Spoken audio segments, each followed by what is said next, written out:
tahun itu 1998, ini agak saya tarik ke belakang ya, dan ini tidak ada di buku saya. Kenapa saya berangkat ke Tarim gitu?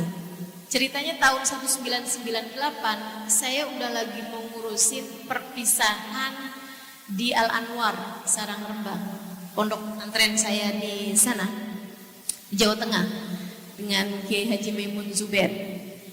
Saya mondok di sana kurang lebih 3 tahun. Saya dari tamat SD memang mondok-mondok pesantren ya, karena saya pikir saya mau belajar sesuatu yang kalau saya umurnya pendek saya nggak nyesel. Ini aneh juga ya. Dari sejak kecil saya nggak berpikir bahwa umur saya akan panjang. Jadi saya punya pikiran bahwa saya bisa jadi berumur pendek. Kalau saya berumur pendek, ilmu apa yang kira-kiranya akan bermanfaat bagi saya walaupun saya umurnya pendek.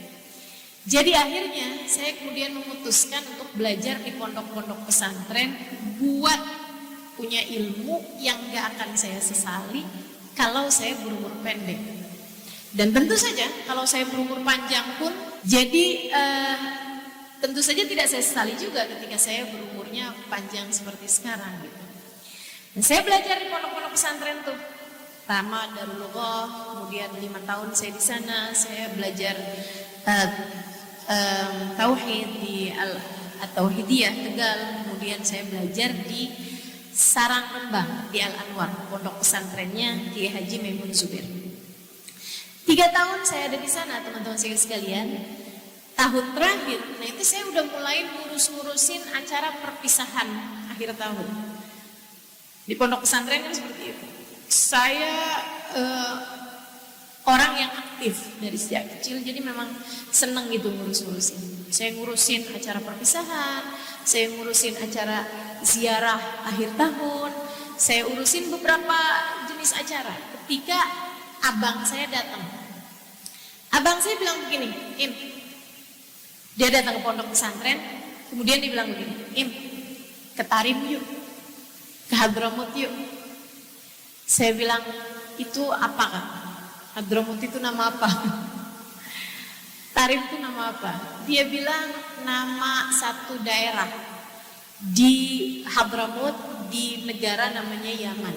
Oh, ngapain Kak di sana? Belajar. Emang ada apa Kak di sana? Ada pondok, tapi cuma buat laki-laki. Lah saya, ini abang saya aneh-aneh gitu ya. Dia bilang di sana ada banyak pondok tapi buat laki-laki, ada banyak ulama tapi semuanya ngajarnya hanya kepada laki-laki. Terus saya dibawa ke sana ngapain Kak?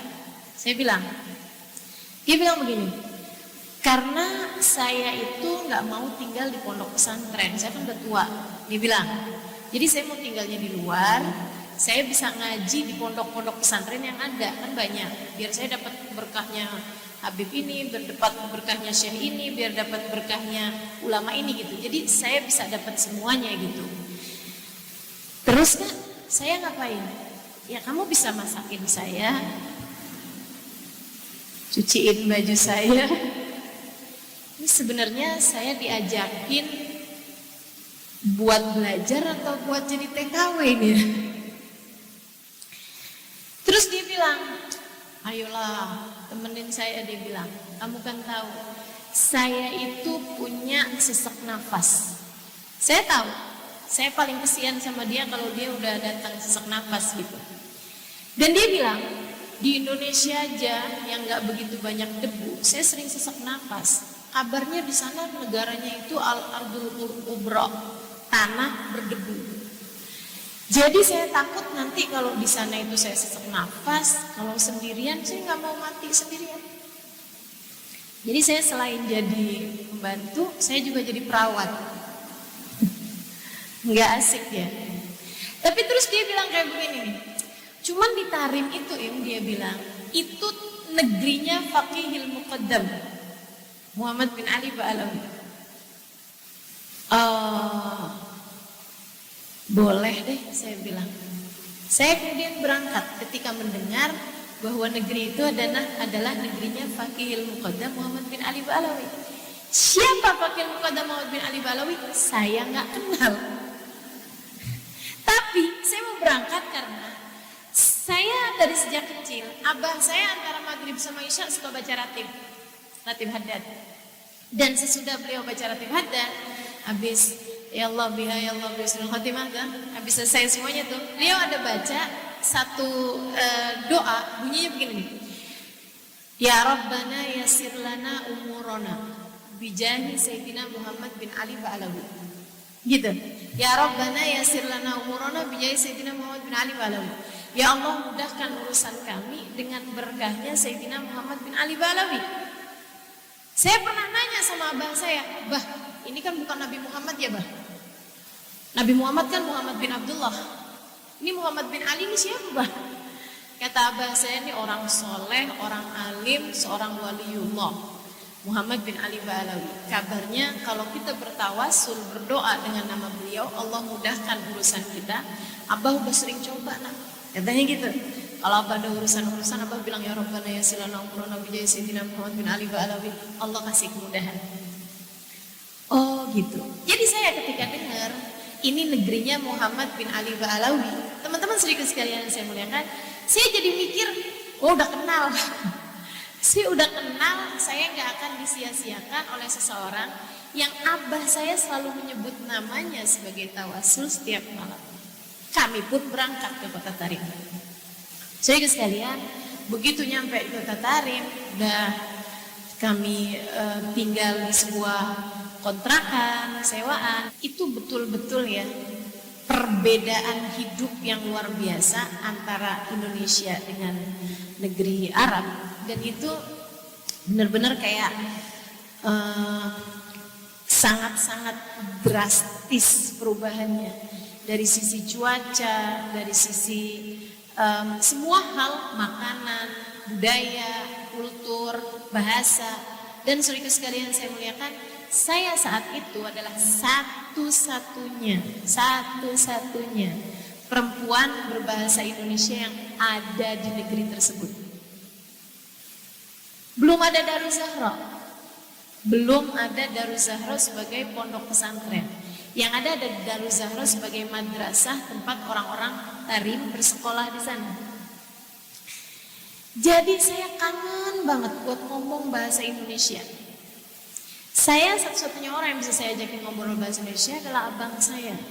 Saya sampai rasanya kayak mau ngomong sama semut, mau ngomong sama tembok, sama siapa aja gitu buat bahasa Indonesia. Dan masalahnya lagi teman-teman saya sekalian, saya udah mondok 8 tahun loh di Indonesia, dan saya bahkan udah bisa baca kitab gundul berbahasa Arab. Ya nggak ada kitab gundul bahasa Indonesia ya. Kitab gundul bahasa Arab saya udah bisa baca, tapi ternyata bahasa orang ngobrol itu benar-benar berbeda. Saya ketika nyampe di Tarim, kalau saya ngomong bahasa Arab sama orang Arab, mereka nggak ngerti. Kalau mereka ngomong Arab, orang Arab ngomong Arab, saya yang di Indonesia bisa baca kitab Arab gitu, nggak ngerti juga saya. Bahkan nggak usah ngomongnya teman-teman saya sekalian, bahasa isyarat aja beda loh antara kita sama orang Arab. Kita kalau ngomong iya, kalau isyarat iya, kita ngangguk. Kalau mereka, itu artinya iya. Saya kasih tahu aja. Coba tanyain saya. Misalnya, Ustazah udah kawin, gitu saya jawabnya. Kalau belum atau enggak, gini. Kalau kita kan geleng, gitu ya. Kalau mereka, gitu. Silakan tanya saya. Ustazah udah punya anak? Saya akan jawab, enggak. Saya akan jawab, gitu. Artinya enggak gitu. Jadi benar-benar jangankan bahasa, isyarat pun beda. Jadi hati-hati teman-teman saya sekalian. Mereka tuh kalau bilang sebentar, itu pakainya begini. Orang Arab kan sebentar gitu, pelan-pelan, sebentar kayak gini. Kita kalau kayak gini, kita makan. Kita makan gitu ya. Jadi emang bahasa isyarat pun setiap negara tuh berbeda gitu. Jangan kamu kira sama. Bener-bener itu ya. Jadi ceritanya kami Ramadan pertama di negeri itu. Masya Allah, Allah saya sekalian. Saya hari itu baru pindah rumah. Jadi asalnya tinggal di rumah orang malam gitu. Keluarga cari-carilah gitu ya, kerabatannya, keluarganya. Kemudian akhirnya pindah ke satu rumah, kita ngontrak di situ. Waktu kita pindah itu Ramadan hari pertama pindah ke rumah kontrakan itu. Kita nggak punya banyak barang, cuman berdua doang, baju aja yang kita punya kan. Hari itu abang saya beli kompor, gitu, terus beli beberapa barang, piring segala macam. Saya puasa, kita puasa, dan kita bingung nanti sore ini buka puasa apaan. Jadi sekalian, jam-jam 5 abang saya jalan untuk majelis, ada rohah pada asar gitu. Jam 5-an gitu, rumah saya digedor. Dan di sana, mohon maaf teman-teman saya sekalian, kalau di orang kita mungkin kayak orang Madura kali ya. Mereka keras-keras suaranya, kedengeran kayak kasar. Jadi kalau orang nggak tahu gitu tentang orang-orang Tarim, kalau pergi ke sana melihat orang, lagi pada berantem. Padahal itu nggak berantem, itu lagi I love you too gitu. Jadi kedengarannya kayak berantem. Padahal mereka lagi menyampaikan hal yang baik-baik aja gitu maksud saya. Jadi tuh mereka gedor pintu pun nggak pernah pelan, dan pintunya di sana semuanya dari kayak besi gitu kan. Akhirnya kemudian saya panik, saya buka pintunya, anak kecil. Dia bilang gitu kan sambil ngasih barang. Saya pikir apa itu? Sedikit sekalian, saya buka. Dia ngomong bahasa Arab, saya nggak ngerti. Jangankan ngerti, tahu ada spasinya aja nggak kedengeran gitu. Kayak bahasanya tuh kayak kedengeran satu semuanya gitu. Saya heran kok saya nggak ngerti sama sekali dia ngomong apa gitu ya. Pengennya saya pegang remote, saya pause dulu gitu. Terus aja gitu saya liatin dan nggak ngerti sama sekali. Tapi kemudian dia ngajuin satu mangkok gitu, saya buka isinya kurma sama ada sambusa. Saya pikir oh dia ngasih, gitu kan. Dia sambil nunjukin tempatnya. Oh minta balikin tempatnya. Oke, ngerti juga saya. Jadi saya ambil gitu, terus saya kasihin sama dia. Saya nanya kemudian sama dia. Saya bilang, aina sa'usolli sholatat tarawih. Kan jelas banget ya. Dia bilang, hah? Ya. Ini anak gak sekolahan atau gimana ya? Nggak ngerti gitu. Saya nanya lagi gitu. Aina sa'usolli sholatat tarawih. Hah? Ya ampun, gimana sih? Sholatat tarawih. Aina sa'usolli sholatat tarawih. Tarawih ya. Terus dia udah ngomong-ngomong yang saya kembali nggak ngerti gitu. Akhirnya terus ya udahlah gitu. Nah, akhirnya terus dia pamitan, saya tutup pintu lagi. Nggak lama kemudian ada yang gedor pintu lagi. Oh, ini anak tadi nih. Berarti rupanya dia habis nanya gitu sama keluarganya gitu kan mungkin. Akhirnya dia gedor-gedor pintu, saya buka pintu, orang lain lagi. Anak kecil lagi juga, ngasih juga gitu. Saya paham, oh ya minta ganti. Oke, saya udah paham. Saya taruhin lagi makanannya, terus saya balikin lagi tempatnya. Terus dia ada bilang-bilang gitu. Saya nanya lagi sama dia, di mana saya mesti sholat tarawih? Dia bilang, pokoknya saya nggak ngerti juga lah. Ujung-ujungnya teman-teman saya sekalian, hari itu saya dapat 5 kiriman yang sama. Tetangga-tetangga ketika mereka dengar ada orang asing, ada orang baru, bukan orang asing, ada orang baru, muslimah, saudara kita juga, baru datang dari Indonesia, tinggal di rumah situ. Mereka kemudian mikirin gitu, ini anak terbuka pakai apaan ya? Semua orang ngirimin, sampai dapat 5 apa 6 gitu. Kurma, sambusa, ini bisa buat berapa hari nih saya pikir. Masya Allah. Dan perkara kurma sambusa itu ya, saya baru tahu bahwa ternyata mereka semuanya senegeri sepakat bahwa yang namanya buka itu ya itu aja. Kurma, kopi, sambusa. Orang senegeri bukanya sama semua. Makanya saya bayangin mereka tuh kalau datang ke negeri kita pas bulan Ramadan bingung aja.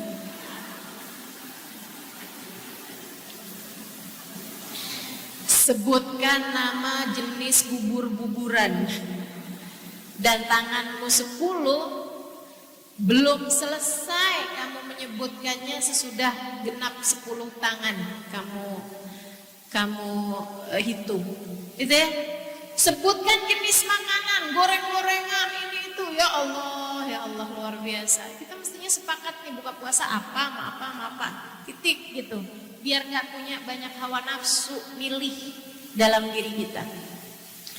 Baik teman-teman sekalian, alhasil malam hari itu saya kemudian dikasih tahu yang akhirnya saya paham juga bahwa kamu kalau mau sholat taraweh datanglah belakang rumah, tunjukin sama dia tempatnya, saya sambil ditarik-tarik gitu.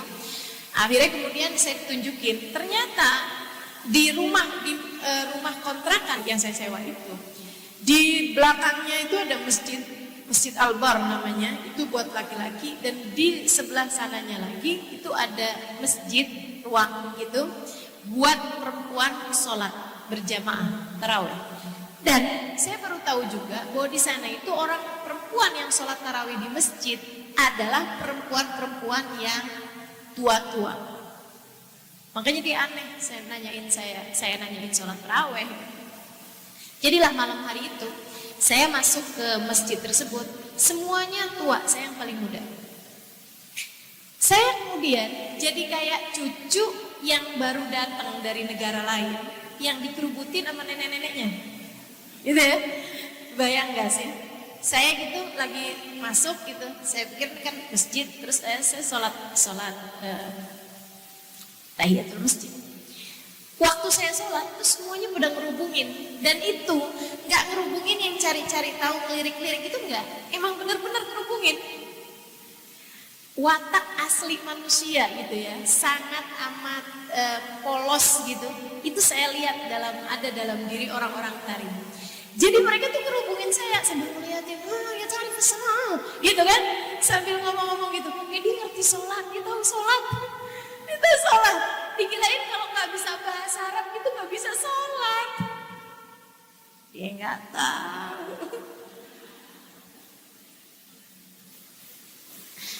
Saya sekalian, habis selesai saya sholat, mereka nanya kemudian, inti Halimah, dia bilang gitu kan. Kamu Halimah kan? Saya bilang, iya, ana Halimah min Indonesia. Terus dia bilang, inti muslimah? Dia bilang gitu, kamu muslimah kan? Saya bilang, iyalah, masa saya nggak muslim sholat gitu, mau pura-pura gimana? Terus akhirnya dia bilang, kamu nggak bisa bahasa Arab katanya. Saya bilang, iya, saya nggak bisa bahasa Arab, kurang lebih kayak gitulah ya. Terus akhirnya mereka bilang, tapi kamu ngerti sholat? Saya bilang ngerti. Dicek sama mereka. Coba baca iftitah. Lah. Sembarang. Saya udah mondok 8 tahun, halo. Saya baca nih iftitah. Dia bilang, coba baca Fatihah. Saya baca Fatihah. Habis itu terakhir ada nenek-nenek di belakang. Tunggu dulu. Kalau yang itu dia bisa. Coba tahiyat. Iya. Saya baca dong tahiyat. Habis selesai tahiyat, seseorang di antara mereka bilang, yuk kita salat. Halimah, kamu imam. Dia bilang, kiraatik ahsan minna. Dia bilang, bacaan kamu lebih bagus daripada kita, jadi mendingan kamu aja yang jadi imam. Gak mau saya. Saya selesai salat sama mereka, itu teman-teman saya sekalian. Habis selesai saya salat. Saya turun, mau pulang ke rumah, tangan saya ditarik, bawa masuk ke rumah salah seorang di antara mereka. Terus mereka suguhin saya teh, mereka suguhin saya kue-kue kecil, dan mereka ajarin saya kalimat demi kalimat dalam bahasa Arab, cara mereka mengucapkan kata-kata. Dia bilang ini bahasa Arabnya ini bahasa Arabnya ini. Dibilang kamu ambil buku. Saya ambil buku, saya tulisin satu-satu. Saya tanya, kalau saya mau beli apa-apaan, saya ngomongnya gimana? Mereka kasih tahu gitu.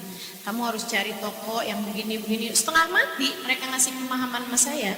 gitu ya. Tapi ya sebisa-bisa mungkin saya coba untuk serap, dan mereka mengajarkan kepada saya itu tiap malam. Dari mereka saya belajar tentang persaudaraan sebagai sesama muslim. Jadi sekalian, nggak harus jadi keluarga buat disayangin. Kamu selagi dalam hatimu adalah la ilaha illallah Muhammadur Rasulullah, kamu adalah saudara kami. Seperti itu mereka kurang lebih. Gitu ya. Pokoknya selagi Tuhanmu sama sama kami, Nabimu sama sama kami, gitu kan? Sholatmu sama sama kami, kiblatmu sama sama kami, kamu adalah saudara kami. Kalau ada sesuatu terjadi sama kamu, kami semua menyesalinya. Kamu adalah saudara kami. Dan saya sekalian, persaudaraan ini saya sama mereka nih orang-orang Tarim sampai sekarang masih tetap berasa. Saya kalau pergi ke Tarim kayak pergi ke kampung halaman saya sendiri. Jadi terkenal. Oh, kamu Halimah kan? Ya ampun, Halimah gitu. Jadi kayak berasa selebritis gitu. Insya Allah. Dan ngomong-ngomong, saya agak terkenal loh di Tarim. Nanti siapa aja yang pergi ke Tarim bilangin aja, saya temennya Ustazah Halimah, gitu. Saya temennya Halimah Lidrus. Mereka suka bilang, Halimah Lidrus gitu. Karena memang saya ini banget, biasa banget ada di jalan-jalanan mereka, bertemu dengan mereka. Kota kecil, teman-teman saya sekalian, kampung kecil, saling kenal satu sama lain. Di Tarim itu sampai dengan sekarang nih, kalau mereka kirim surat itu nggak pakai alamat. Jadi kalau saya tinggal di Tarim, itu kalau kirim surat nggak usah pakai alamat. Halimah Alidrus Tarim, gitu. Hadramaut Yaman, nyampe Halimah Alidrus. Baru biasa ya, gitu. Apalagi kalau pakai nama bapaknya gitu, atau pakai apanya. Misalnya Halimah Alidrus Al Indonesia, Tarim Hadramaut Yaman, nyampe teman-teman saya sekalian. Asal nyampe ke Tarim, nyampe ke tangan. Nggak usah beda nomor, nggak nyampe. Ini kan repot kalau di Indonesia ya. Kalau kayak gitu terjadi di Indonesia, setengah mati JNE, JNT, nyasar semua alamat. Baik teman-teman sekalian yang saya muliakan, kota Tarim. Lebaran pertama, nah ini kubabatif lah. Lebaran pertama, jadi habis puasaan saya tuh, sampai hari Lebaran pertama, saya udah beli baju Lebaran. Enggak, abang saya beli baju Lebaran. Saya udah pakai tuh baju Lebarannya. Saya tungguin abang saya datang. Abang saya datang, terus dia bilang, mau sholat Id? Iya sih. Habis saya sholat Id, makan-makan apa yang kami punya hari itu. Sedih bener rasanya. Itu Lebaran yang saya nggak punya ketupat, nggak punya opor, nggak punya apa-apa gitu ya. Berduaan sama abang saya. Dan gitu, seingat saya kami waktu itu masak telur ceplok, nasi telur ceplok gitu. Habis gitu abang saya pamitan, buru-buru gitu. Dia bilang, saya mau keluar UAD. Saya bilang sama dia, ikut dong. Ikut. Dia bilang, enggak, ini khusus laki-laki semua. Gimana kek caranya gitu? Apa saya pakai gamis apa gimana gitu ya? Saya pakai imamah apa gimana gitu? Enggak, ini buat laki-laki, dia bilang.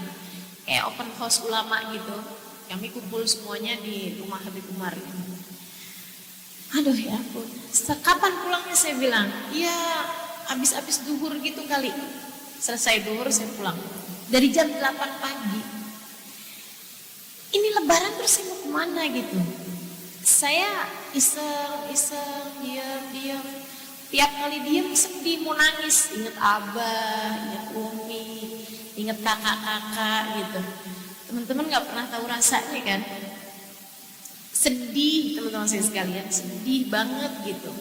Kayak yang sendirian, terlunta-lunta, terkatung-katung, gak jelas gitu. Saya pikir mau ngapain ya Lebarannya.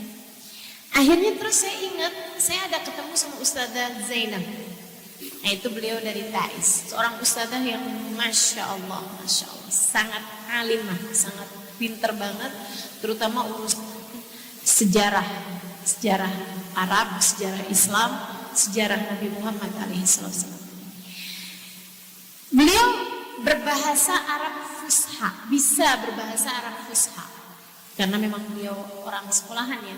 Jadi beliau banyak ketemu orang-orang dari luar negeri juga, sehingga membiasakan beliau untuk bisa bahasa Arabnya gitu.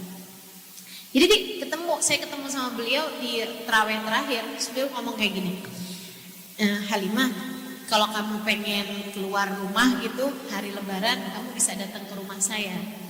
Dia tunjukin alamat rumahnya, jadi saya ingat gitu kan. Besok paginya ketika saya sendirian itu saya pikir-pikir, yaudah deh gitu, saya pergi aja ke tempatnya Ustaz Zainab. Pergilah saya berangkat ke tempat Ustaz Zainab, lewatin jalanan-jalanan di Kota Tarim. Saya kemudian berangkat ke tempatnya Ustaz Zainab. Saya ketuk pintunya, buka sama anaknya. Terus dia begitu lihat gitu, Anti Halimah Indonesia, dia bilang gitu kan. Kamu Halimah yang dari Indonesia itu kan? Saya bilang iya. Terus dia bilang udkhuli, Ummi muntadhirik, dia bilang masuk deh, ibu saya udah nungguin kamu. Saya masuk, terus gak lama Ustaz Zainab bawa nampan gitu, ada kue-kue kecil sama ada teh. Terus duduk, syrobi Halimah, dia bilang. Saya minum-minum sedikit, ini apa, kemudian saya pun mulai jalan. Ustaz Zainab kasih tahu, nahnu banazur ahbab tiflah. Halimah, nahnu banazur ahbab tiflah. Dia bilang, Halimah, kita mau berkunjung kepada Hubabah Tiflah. Saya bilang, Ismaha Tiflah. Saya tahulah dengan bahasa Arab saya sedikit, saya tahu bahwa Tiflah itu artinya bayi.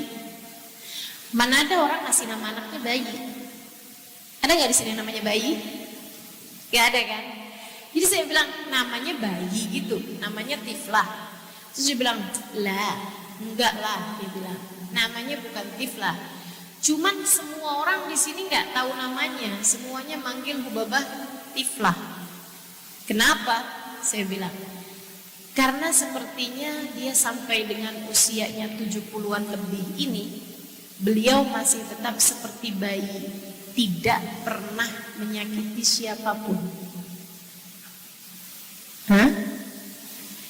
Dia dipanggil dengan sebutan Hubabah Tiflah karena dia sampai setua ini tidak pernah menyakiti siapapun. Gak pernah ada orang yang tersinggung dengan ucapannya, gak ada orang yang pernah tersinggung dengan perbuatannya, gak pernah nyakiti orang lain. Kayak bayi. Bayi mana ada yang bikin tersinggung orang? Kita jenguk bayi terus, kayaknya tatapannya agak nyinggung perasaan saya. Saya ngelihat bayi ini merasa terintimidasi. Gak pernah kan? Bayi itu gak menekan, tidak bikin tersinggung, gak menyakiti siapapun, teman-teman saya sekalian. Itu Hubabah Tiflah kayak gitu. Kayak gitu. Katanya Ustazah Zainab ini, wah saya udah bayangin, ini pasti seorang perempuan yang tidak pandai, tidak mudah, tidak pernah menyakiti siapapun. Pastilah beliau adalah seseorang yang pakai baju bagus, tinggal di rumah yang bagus, dikelilingin dengan keadaan yang semuanya serba mapan, semuanya tercukupi, sehingga kemudian hatinya jadi lebih pandai untuk tidak tersinggung dengan siapapun. Karena mohon maaf teman-teman saya sekalian, mohon maaf, biasanya tuh kan yang kita dapati, orang-orang yang miskin biasanya lebih cepat tersinggung.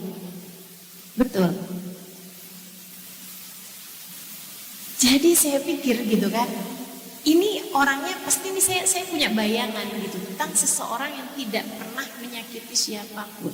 Pasti orang yang sudah punya segalanya sehingga dia kemudian tidak pernah merasa perlu iri sama siapa, hasut sama siapa, nyakitin siapa, dia udah punya semuanya kok.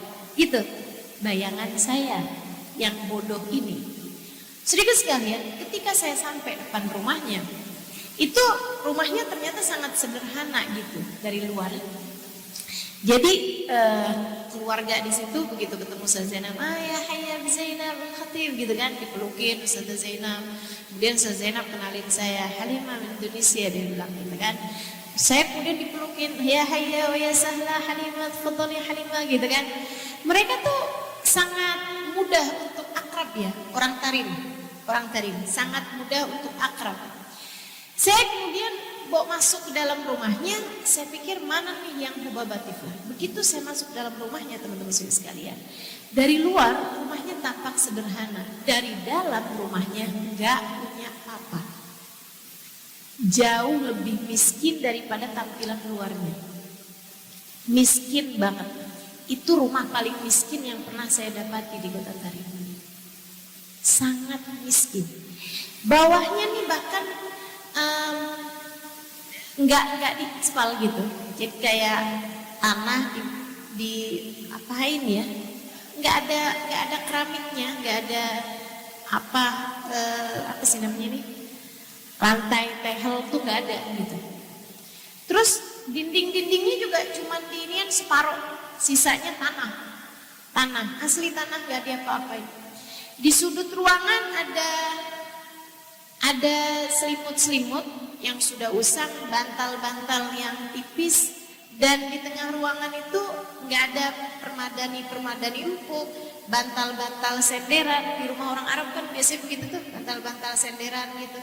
Nah itu nggak ada sama sekali, hanya ada satu karpet usang yang sebagian lebih tipis daripada yang lainnya. Saya ada daerah-daerah yang tipis, ada yang enggak gitu kan. Saya ngeliatnya ya Allah, kasihan banget, nggak seperti dalam bayangan saya. Tapi kontras sekali sama senyuman mereka yang lebarnya luar biasa sekali. Senyumannya, ketawanya, cerianya itu kayak ngomong begini loh, dengan lisan keadaan mereka. Kayak ngomong begini, kami boleh miskin, tapi kami tidak boleh tidak bahagia. Kami miskin iya, tapi kami bahagia iya. Gitu. Jangan kamu kira bahwa orang kalau miskin gak boleh bahagia. Kami miskin dan kami bahagia. Saudara sekalian, saya katakan itu ngajarin saya sesuatu hal yang aneh banget gitu. Dalam hati saya kayak ada pertempuran yang, oh ya Allah, ternyata gak harus kaya loh kamu buat bahagia. Kamu gak harus kaya buat bahagia. Kamu bisa bahagia dengan keadaan apapun, apalagi ditambah fakta bahwa Tuhan kita Allah. Ketika kita bersamanya, bukankah kita jadi yang paling bahagia? Ketika kita bersamanya, bukankah kita jadi yang paling kaya? Saudara sekalian, saya kemudian ditarik sama Ustaz Zainab, tangan saya. Ustaz Zainab samperin seorang perempuan yang duduk di pojokan ruangan. Taulah saya bahwa itu adalah Hubabah Tiflah. Enggak putih, beliau agak coklatan gitu kulitnya, dan sangat tua, ya saya taksir usianya di atas 70-an tahun ya. Dan beliau, teman-teman saya sekalian, ternyata buta. Kebayang seperti apa kesulitan hidupnya orang. Dia dalam keadaan serba terbatas dan buta pula. Namun kemampuan hati yang bagaimana coba, yang sampai bisa menebarkan kebahagiaan bahkan dalam sempitnya kehidupan. Saudara sekalian, bahagia itu setara zakat. Bahagia itu rumusnya sama kayak zakat. Kamu gak akan bisa membahagiakan, mengeluarkannya kecuali kalau kamu punya lebih daripada nisabnya. Saya ulangi ya, bahagia itu seperti zakat. Kamu gak akan bisa mengeluarkan nisabnya, gak akan bisa mengeluarkan itu kebahagiaan pada orang lain, kecuali kalau kamu punya lebih daripada nisabnya. Orang kalau harta aja gak punya, gimana dia mau zakat? Kan begitu? Bahkan dia menerima zakat. Maka saudara sekalian, orang yang bisa membahagiakan orang lain pasti karena dia punya lebih daripada yang dia perlukan, lebih daripada nisabnya. Nisab bahagia udah dia dapetin lebih, jadi dia bisa bahagiain orang lain. Kenapa mereka bisa punya nisab bahagia lebih daripada yang lain? Karena mereka dekat dengan sumber kebahagiaan, Allah Subhanahu wa Ta'ala. Mereka kenal sama Allah, mereka paham sama Allah, mereka dekat sama Allah, bahagia hatinya dan bisa membahagiakan orang lain. Maka saya sekalian, kalau kamu merasa kamu gak bisa bahagiain orang tuamu, kamu gak bisa nyenengin suamimu, ngelihat anakmu bawaan kesel mulu, punya cukup nisab kebahagiaan dalam dirimu. Kenapa kamu gak merasa bahagia? Karena kamu kurang dekat sama pemberi kebahagiaan. Kamu kurang dekat sama yang menciptakan kebahagiaan.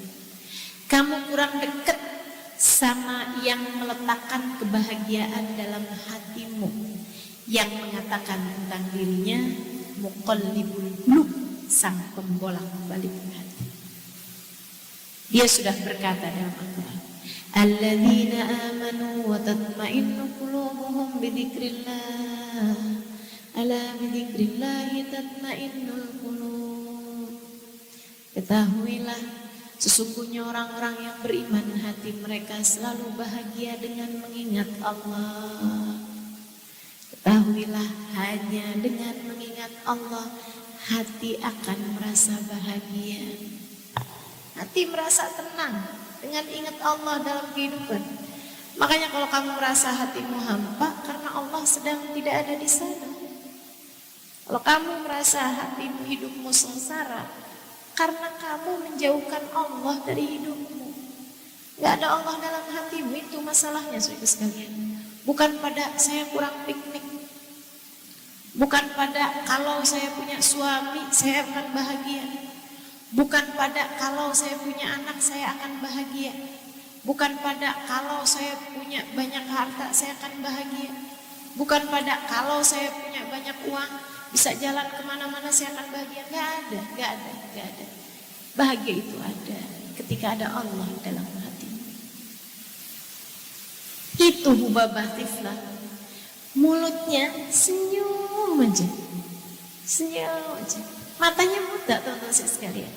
Ketika kemudian dibilang dia merasa ada suara-suara di sekelilingnya gitu kan, terus Zainab datengin kemudian, Hubabah, ana Zainab al-Khatib, dia bilang, Hubabah, saya Zainab al-Khatib, salamin tangannya Hubabah. Hubabah Tiflah, saat tangan kanannya disalamin, tangan kirinya pegang-pegang muka Ustazah Zainab, kayak mau nginget-nginget gitu mukanya Ustazah Zainab kayak gimana gitu.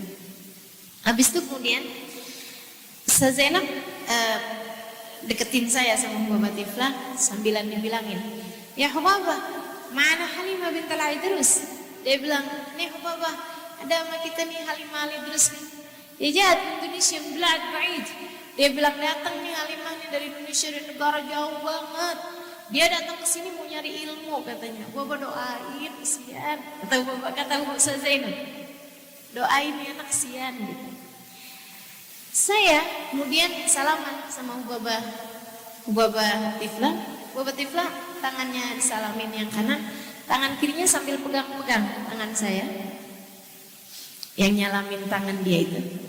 Kemudian habis saya lepas tangannya, Hubabah Tiflah kemudian pegang-pegang muka saya dengan kedua tangannya, pegang-pegang gitu, mau ngebayang-bayangin nih anak mukanya kayak gimana, postur tubuhnya kayak gimana. Saya bisa bayangin tuh ya, oh ini pesek nih, oke gitu. Sehingga sekalian, saya habis salaman sama beliau itu, beliau kemudian pegang-pegangin wajah saya, terus beliau letakkan tangannya di dada saya, tangan kanannya dada saya, sambil tangan kirinya masih namanya tepuk-tepuk pundak saya gitu. Terus beliau doa, beliau bilang gini, Allahumma yu'adib bisyibati, Allahumma yu'adib bisyibati. Semoga Allah tidak akan pernah menyengsarakanmu. Semoga Allah tidak akan pernah menyusahkanmu.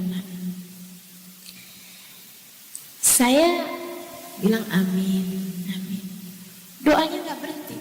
Allah la tu'adzibha ya Rabb, la tu'adzibha ya Rabb, la tu'adzibha ya Rabb. Ya Allah, jangan pernah susahkan hidupnya ya Allah, jangan pernah sengsarakan hidupnya ya Allah, jangan pernah sengsarakan hidupnya. Doanya gak berhenti, tambah kenceng. Allah la tu'adzibha ya Rabb, la tu'adzibha ya Rabb, la tu'adzibha ya Rabb. Ya Allah, jangan siksa dia ya Allah, jangan susahkan hidupnya ya Allah, jangan pernah susahkan anak ini dalam hidupnya ya Allah. Kesian ya Allah, jangan susahkan dia dalam hidupnya. Ketika beliau doa satu tuh doa itu diulang banyak kali teman-teman saya sekalian, entah berapa puluh kali. Beliau doa terus gitu loh, Tuhan ya Rabb, dengan tangisan yang benar-benar sangat konsentrasi sekali beliau menangis gitu ya. Kayaknya tuh pada saat itu kayak nggak ada orang lebih penting daripada saya, seorang anak yang baru dia kenali beberapa menit. Hanya baru beberapa menit saya kenal sama dia. Saya bukan saudaranya, saya bukan anaknya, saya bukan cucunya, saya bukan siapa-siapanya. Saya anak Indonesia yang baru kenal namanya beberapa menit yang lalu, baru tahu orangnya beberapa menit yang lalu. Dia doain saya kayak nggak ada yang lebih penting daripada saya pada saat tersebut. La tu'atibah ya Rabb, la tu'atibah ya Rabb, la tu'atibah ya Rabb, ya Allah, la tu'atibah ya Allah. Ya saya ikutan nangis juga. Saya sambilan mikir kayak begini, ya Allah, saya ini loh jadi hamba kok begini amat ya. Saya nggak pernah mendoakan diri saya sendiri seperti orang ini mendoakan saya. Saya bahkan nggak pernah mendoakan diri saya sendiri pada saat itu. Seperti Bu Babah Tiflah mendoakan saya. Padahal kalau Allah mau menyengsarakan hidup saya, pantas banget, dosanya banyak. Kalau Allah mau buat saya sengsara hidupnya, entah dunia entah akhirat, layak banget. Siapa saya? Bu Babah Tiflah mendoakan saya kemudian dengan linangan air mata, dengan tangisan yang sungguh-sungguh teman-teman saya sekalian. Buat saya ikut nangis juga di sini, ya Allah, beneran ya Allah, jangan siksa saya ya Allah, jangan sengsarakan hidup saya ya Allah, tolong saya ya Allah, tolong saya, jangan sengsarakan hidup saya. Nangis habis-habisan saya di lantai perempuan tua itu. Berdoa mengajarkan kepada saya satu hal, doamu untuk sesama hadiah terindah yang kamu bisa persembahkan kepada dia.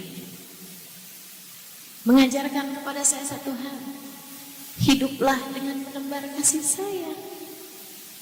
Doakan baik siapapun yang kamu temui. Belajarlah seperti yang sering saya dengar, Nabi Muhammad itu berdoa diam-diam dan diam-diam berdoa. Nabi Muhammad itu sedikit-sedikit berdoa. Nabi Muhammad itu tiap ketemu sama siapapun, dia akan pandang orang tersebut dan mendoakannya. Dari situ saya belajar untuk saya kepengen juga kayak begitu. Yuk kita lihat suami kita doain. Kita lihat orang tua kita doain. Ya Allah, jangan sengsarain hidupnya ya Allah, bahagiain dunia akhirat ya Allah. Kita lihat anak kita doain, ya Allah bagusin nasibnya ya Allah, kesian ya Allah. Kita lihat saudara-saudari kita doain. Kita lihat orang yang ngerjain kebaikan, kita doain, terima ya Allah, tambahin ya Allah. Kita lihat orang lagi ngerjain maksiat, ya Allah kesianin ya Allah, kasih taubat ya Allah, ampuni dosanya ya Allah. Kita doain negeri kita doain kampung kita doain guru kita doain siapapun aja yang bersama dengan kita.